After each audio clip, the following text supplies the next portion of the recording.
Hello kapamilya, kung pamilyar po kayo dito sa puno na to, ano po ang tawag sa inyo dito sa mga puno na to, at may mga bunga po ito, napakaraing bunga.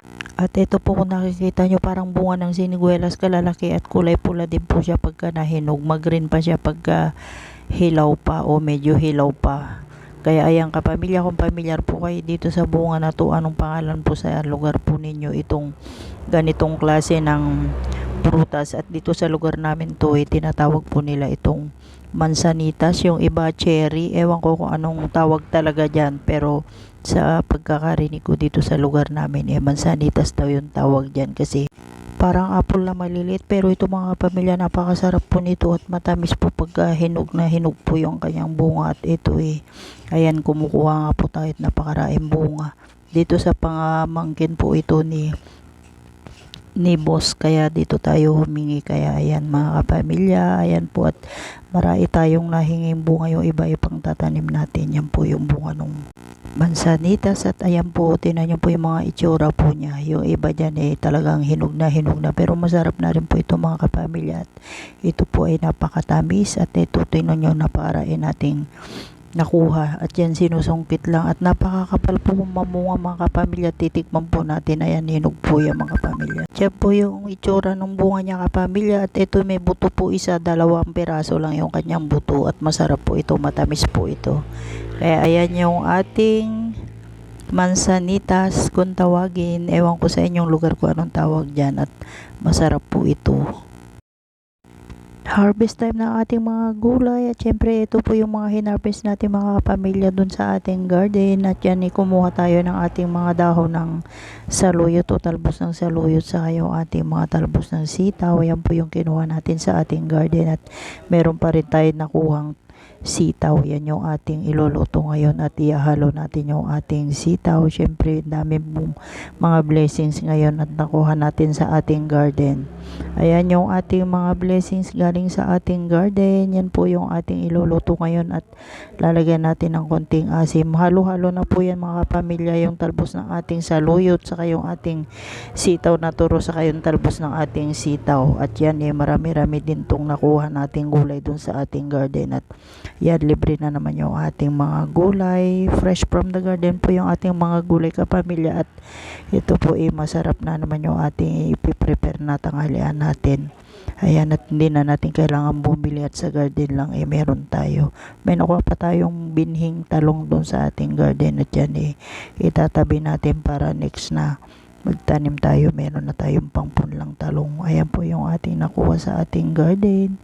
At yan, medyo marami-rami po yung ating nakuha, at may pahabol pa tayong minumukbang dito sa ating kinuhang mga gulay. Nakakita pa tayo nung ating mga pusa-pusa kung tawagin. At yan po lahat yung ating na-harvest kapamilya. Yan po yung ating libreng ulam galing sa ating garden.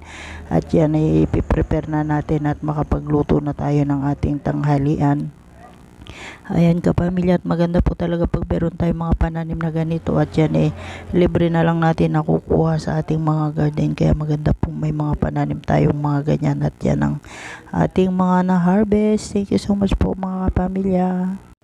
Harvest time ng talbos ng kamote, at ito ang ating kamote ay dito lang sa ating mga paso itinanim, at yan marami-rami itong ating mga tatalbosing talbos ng kamote dito sa ating mga taniman dito sa ating mga paso. At itong mga talbos ng kamote natin kapamilya, bali 3 variety po ito, yung green saka yung ube saka yung variegated na kamote natin, at yung magandang klase po ito. Kaya ayan yung ating mga talbos ng kamote, at ito maraming beses na po tayo nag-harvest dito, at napakabilis lang po nilang dumami at lumaki, kumapal. Ayan, nandain na po nila, at yung iba na i-transfer na po natin sa mga ibang pananim natin, at nilagay din natin sa mga ibang paso natin, at yan pinaparami natin. Ayun po yung isang klase ng ating kamote, yung variegated, yung kulay puti.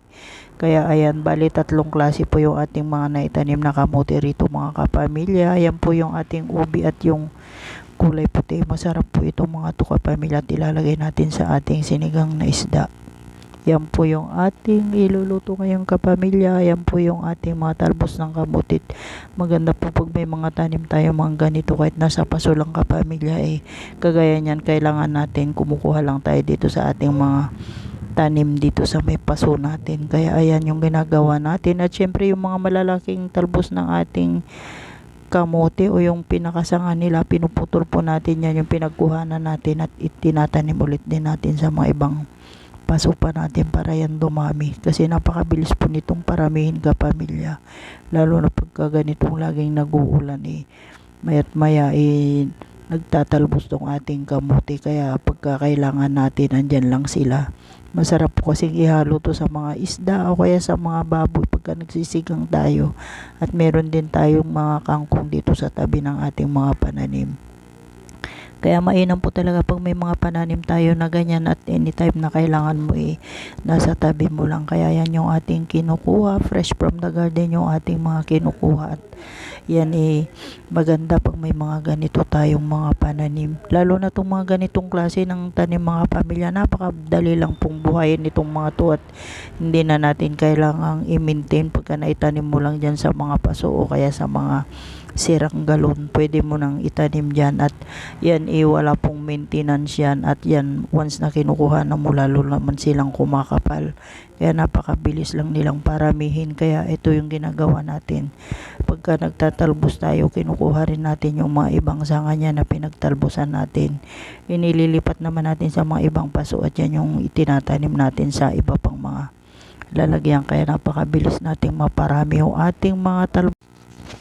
May mga blessings tayo mga pamilya. Yan po yung bigay sa atin at yan yung ating ampalaya at iluluto natin itong ating ampalaya. At yan sariwa galing sa kanilang farm at yan bigay nung ating kaibigan. Yan po yung bunga ng ampalaya na ibinigay sa atin at salamat sa nagbigay sa atin. Ang lalaki na nung bunga ng ating miracle fruit kapamilya at yan harvest time natin at may humihingi ng ating miracle fruit kapamilya at mamaya i-harvest natin yung ating bunga ng miracle fruit at yan yung bibigay natin.